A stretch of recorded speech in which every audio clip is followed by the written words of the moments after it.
Something about this story isn't sitting right, and the more people dig, the more uncomfortable it gets. Right after Michael B.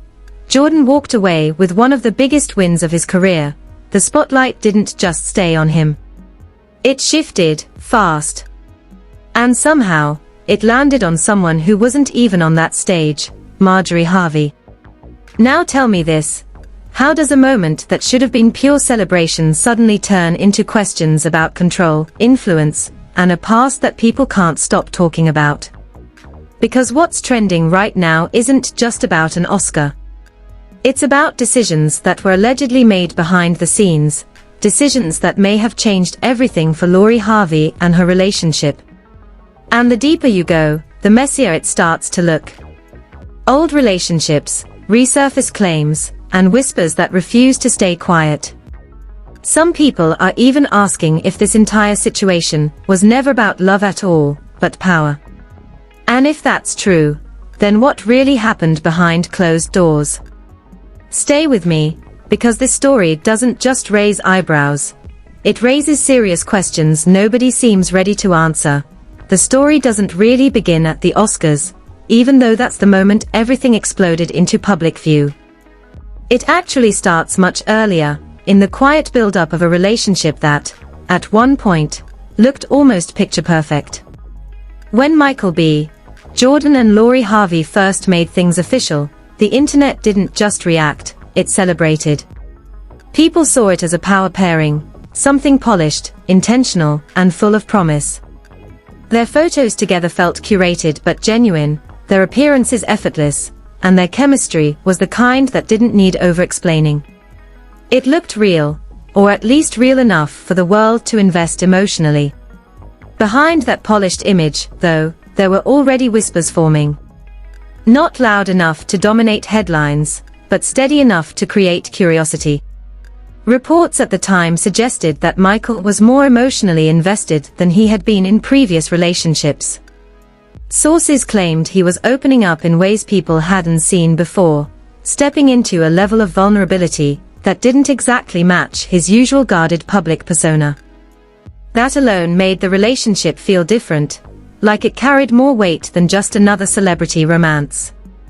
At the same time, Lori Harvey's position in the spotlight was evolving. She wasn't just known as Steve Harvey's stepdaughter anymore. She had built her own presence, her own brand, her own sense of control over how she moved in public. Every post, every appearance, every partnership seemed intentional. There was a level of strategy there that people admired, but also quietly questioned. Because in Hollywood, when someone appears too perfectly curated, it naturally raises curiosity about what's happening behind the scenes. And that's where Marjorie Harvey starts to come into focus. Not immediately, not in an obvious way, but in the kind of subtle influence that doesn't always need to be spoken out loud. For years, there had been conversations, sometimes speculative, sometimes more direct, about how much influence she had over Lori's decisions. Not just in relationships, but in lifestyle, image, and direction. None of it was ever fully confirmed, but the pattern was enough for people to start connecting dots. When Michael and Lori's relationship was at its peak, everything seemed aligned. Public support was strong, their appearances were consistent, and there was a sense that this could actually last. But then, almost suddenly, things shifted. The breakup didn't come with dramatic public statements or messy back and forths. Instead, it arrived quietly, almost too quietly. An unnamed source described it as Lori not being ready to commit, which, on the surface, sounded simple enough. But for a relationship that appeared that serious, that explanation felt incomplete. That's when speculation started to grow. Not wildly at first, but steadily.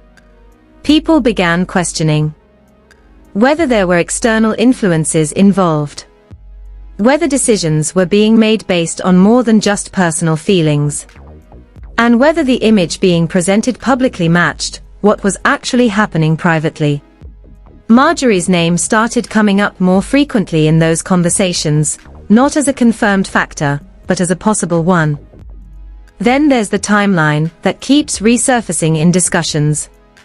The relationship lasted from late 2020 into mid-2022, a period where both Michael and Laurie were at important points in their careers. Michael was building toward something bigger, something that required focus, discipline, and long-term vision.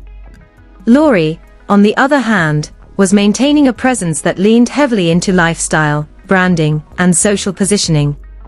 Neither approach is wrong, but they operate on different timelines and priorities. Some sources have suggested that this difference in direction may have created tension. Not necessarily conflict, but a quiet misalignment. And in situations like that, outside influence can either stabilize things or push them further apart. That's where the speculation about Marjorie becomes more layered. Because if she did have a say, even indirectly, it raises questions about what factors were being considered in that decision.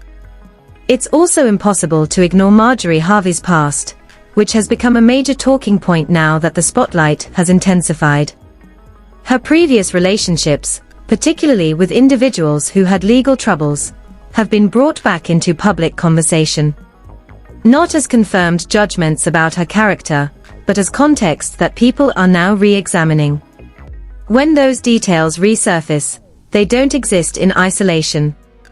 They get connected to present-day narratives, whether fairly or not. That connection is what's fueling so much of the current discussion. People are asking how someone with that kind of history might approach decisions about relationships for their daughter. Whether that past influences her perspective on stability, success, or control. And whether those perspectives played any role, directly or indirectly, in how things unfolded between Laurie and Michael. At the same time, it's important to recognize that much of this remains speculative. There are no confirmed statements from Marjorie explicitly outlining her involvement. There are no direct admissions that decisions were made under her influence. What exists instead are patterns, timelines, and the kind of circumstantial details that invite interpretation. And that's where the tension in this story really lives. Not in confirmed facts, but in the space between what's known and what's suggested. Because when Michael B. Jordan stood on that stage and accepted his Oscar, that moment didn't just represent personal achievement. It reframed everything that came before it. Suddenly, past decisions are being re-evaluated through a completely different lens. What once looked like a simple breakup now feels like something more complex. What once seemed like personal choice now gets analyzed as potential strategy or influence. And what once stayed quietly in the background, particularly Marjorie Harvey's role, is now being pulled into the center of the conversation. The question isn't just what happened anymore. It's why it happened the way it did. And whether the reasons behind it are as straightforward as they once seemed, or far more layered than anyone initially realized. As the dust from that quiet breakup settled, something unexpected started to happen. What was once a private relationship slowly turned into a public puzzle, with people trying to piece together moments that, at the time, didn't seem significant. Old interviews, subtle body language, even the timing of social media posts began to take on new meaning. It was almost like the internet collectively decided that there was more to the story than what had been presented, and they weren't going to let it go. At the center of that growing curiosity was the idea that the breakup may not have been as simple as not ready to commit. That explanation, which initially sounded clean and mature, started to feel incomplete as more details surfaced. Reports, though unconfirmed, suggested that Michael had been thinking long-term, possibly even envisioning a future that went beyond just dating. Meanwhile, Laurie was allegedly focused on maintaining her independence, her brand, and the flexibility that came with it. On its own, that difference could explain everything. But when you add the possibility of outside influence, it complicates the narrative in a way that people can't ignore. This is where the conversation around Marjorie Harvey intensified. Not because she made any public statements, but because of the silence surrounding her. In celebrity culture, silence can be just as loud as words, especially when speculation is already building. People began to revisit past moments where Marjorie appeared closely involved in Laurie's life, from public appearances to social media interactions, and started asking whether that involvement extended further than what was visible. Some sources, speaking anonymously, claimed that Marjorie had strong opinions about the relationship. Not necessarily negative, but specific. The kind of opinions that come from someone who has lived through multiple chapters of life and believes they understand what works and what doesn't. According to these claims, she may have questioned whether Michael's path aligned with the kind of future she envisioned for her daughter. Again, none of this was confirmed, but it added another layer to a story that was already becoming more complex. At the same time, Michael B. Jordan's career trajectory was becoming impossible to ignore. Even before the Oscar win, there were clear signs that he was positioning himself for something bigger. He wasn't just acting anymore. He was producing, directing, and taking on roles that carried both creative and strategic weight. People close to his projects described him as focused, disciplined, and intentional about every move he made. That kind of mindset doesn't just build a career, it builds an empire. And that's where things start to feel almost contradictory. Because if the rumors are true, and there was hesitation about Michael's direction or long-term potential, the outcome we're seeing now challenges that perspective completely. Winning an Oscar isn't just a milestone, it's a statement. It places someone in a different category, one that comes with influence, credibility, and a level of permanence in the industry. So now, people are looking back and asking whether that potential was underestimated. Whether decisions were made based on a limited view of what was coming. And more importantly, whether those decisions were influenced by factors that had nothing to do with Michael himself. The situation becomes even more layered when you consider the comparisons that started emerging after the breakup. Laurie was later linked, at least in rumors, to other high-profile figures, including rising actors, who were gaining attention in their own right. One name that kept coming up in online discussions was Damson Idris. While nothing was officially confirmed in terms of a serious relationship at the time, the association alone was enough to spark comparisons. Those comparisons quickly turned into debates. People began analyzing career trajectories, public images, and industry positioning, almost like they were evaluating two different paths side by side. And while that kind of analysis is often exaggerated by social media, it still shapes public perception in a very real way. Especially when one of those paths leads to an Oscar win. Then came the Oscars moment itself, and everything shifted instantly. Michael B. Jordan didn't just win, he did it in a way that felt controlled, composed, and intentional. There were no dramatic speeches aimed at the past, no subtle references to former relationships, no attempts to rewrite any narratives. Just gratitude, focus, and acknowledgement of the people who supported him. That silence spoke volumes. Because in a situation where so many people expected some kind of reaction, some kind of acknowledgement, he gave nothing. And that absence of commentary became the loudest statement of all. It forced people to fill in the gaps themselves, to interpret what that silence meant, and to connect it back to everything that had happened before. At the same time, Marjorie Harvey's presence, or lack of it, became part of the conversation. She wasn't at the Oscars. She didn't publicly acknowledge the win. She didn't engage with the moment in any visible way. On its own, that might not mean much. But within the context of everything else, it became another detail for people to analyze. And then, almost inevitably, Marjorie Harvey's name resurfaced again. Not because she said anything, but because of what she didn't say. In a family known for maintaining a strong, unified public image, the absence of commentary during such a major moment stood out. It created a sense of distance, or at least the appearance of it, between what was happening publicly and what may have been happening privately. Meanwhile, discussions about Marjorie's past began to gain traction again. Not in a way that presented confirmed accusations, but in a way that encouraged people to revisit those details with fresh eyes. Her previous marriages, the legal histories connected to them, and the claims made by individuals from her past all became part of a broader narrative that people were trying to understand.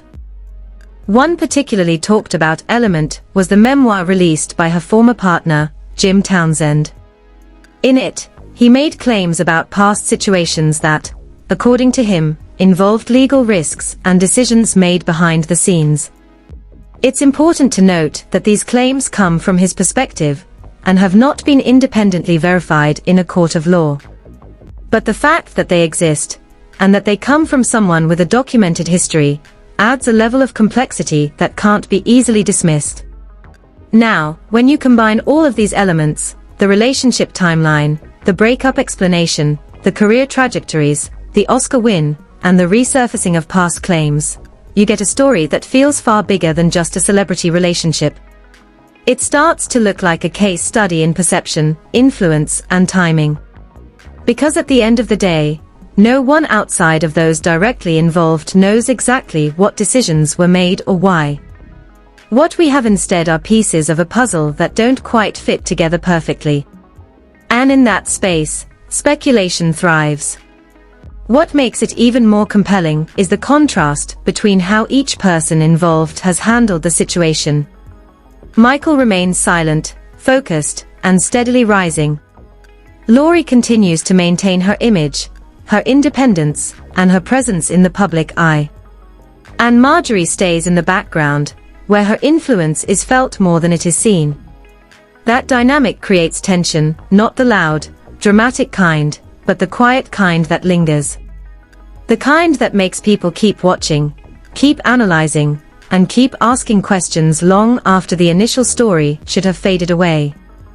By the time the conversation reached its peak, the story had already outgrown the relationship that started it. What people were watching now wasn't just about who dated who, or why things ended. It had evolved into something much bigger, something that touched on image, influence, power, and the way decisions made behind closed doors can echo much louder once the spotlight shifts. Michael B. Jordan's Oscar win didn't just elevate his career, it reframed the entire narrative around him. Every past headline, every quiet moment, every decision he made during that relationship suddenly looked different. His silence, which once felt like restraint, now started to look like strategy. People began interpreting it as discipline, as control, as a refusal to engage in distractions that didn't align with his long-term goals. Whether that was his intention or not, that's how it was received. And perception, especially in Hollywood, has a way of becoming its own kind of reality. At the same time, the attention surrounding Marjorie Harvey reached a level that few expected. She wasn't the one on stage, she wasn't the one giving interviews, and yet somehow, her name kept surfacing in conversations tied to that Oscar moment. It created a strange dynamic where someone operating mostly in the background became central to a very public narrative. Part of that comes from the resurfacing of her past, which, fair or not, is now being examined through a completely different lens.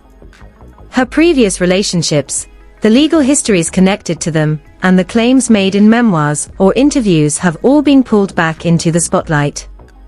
Not as confirmed truths about her present, but as context that people are trying to use to understand her influence. And influence is really the key word here. Because even without direct confirmation, the idea that she may have played a role in Lori's decision-making has taken hold in the public imagination. It's not necessarily based on one specific piece of evidence, but on a collection of moments, patterns, and assumptions that, when combined, create a narrative that feels believable to many people. That doesn't make it true, but it does make it powerful. The challenge with that kind of narrative is that it's almost impossible to address directly. If Marjorie were to come out and deny everything, it could draw even more attention to the speculation. If she stays silent, that silence gets interpreted in multiple ways. Either way, the conversation continues, and the narrative keeps evolving without her direct input.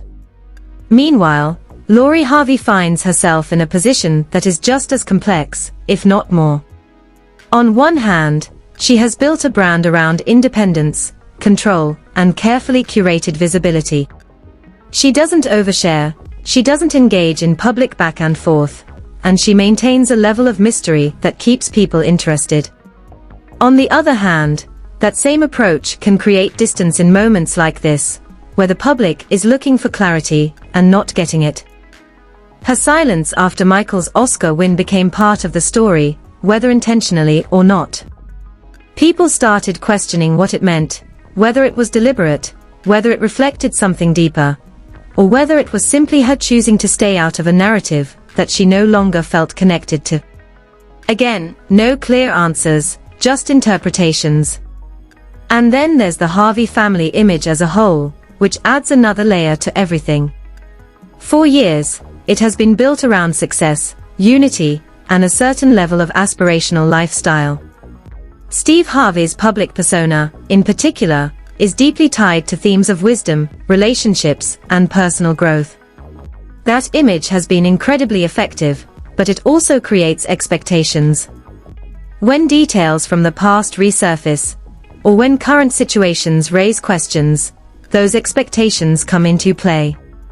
People start looking for consistency between the image and the reality. And when they don't find it immediately, they start asking questions. Those questions don't always have clear answers, and that's what keeps the story alive.